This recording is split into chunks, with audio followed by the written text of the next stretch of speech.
Speaker, Zaina Tudi Kumsa,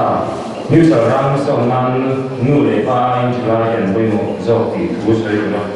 in Tralo, in Gilang Rome. That's a family of Adam, no, if I'm and can't say Kanoya. My New Saram, Pasona to him, New Lepa, and Wimo, to Antimia, Mase, Talai, and Wimo, so fair to Tansha or Megan. Anh suy thấy là cuối năm gần bắt đầu là chọn vị trí anh tên suy chỉ là mình hôm nay mình đi chơi cái buổi là gì nào chơi cái buổi lắm thì có thằng hồi sau mình nhá chú bạn chơi cái nó xong là anh cũng tất cả tiền cũng làm cái sở đang mình ta là xong lấy của anh thì là chọn cũng nên là anh đang mình ăn kiêng vì thế gọi là bằng những cái ăn hiện sa Pasal nak makan kancang loh kan,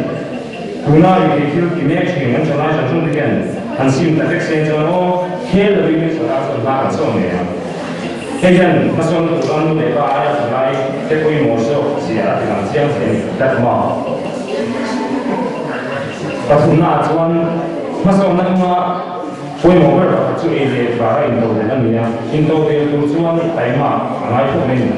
Tapi orang yang itu lepas itu, tapi masih antara aja kalau andu nak di pasal nak kalau lagi di terjauh di pasal ni, nak apa nak tujuh kan dia, lagi kalau nak har tu lah, lain tu dalam kehidupan tu dalam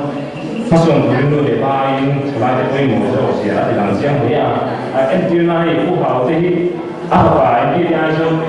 这在火车站我这个时候嘛，就在说你车拉要规模的时候是啊，还是两项目啊。今天那么他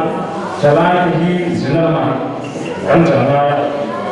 一条留下上个土地跟扩张那个问题啦，跟扩张呢他跟上中国那边不下点跟扩张那边跟水方面跟那个啊。 就话你出来嘅燃燒期咧，咁啊，就咧有話攞嚟翻出嚟燃燒頭光路住嘛，就話你出來嘅人實在經濟啦係大啲，佢地鐵啦嘛天，而家社會邊轉啦嘛天，就都會緊張啦，咁實在經濟緊張講啦，咁翻呢間唔衰啊，唔先啊，萬呢一件貨昨天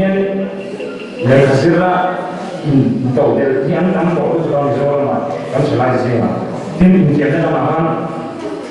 ni lepas ini kalau saya tu orang ni masuk apa mana ni ada saya dah ada kan, tuan saya mai lo, kalau masuk mana yang tu lepas ini saya akan pergi masuk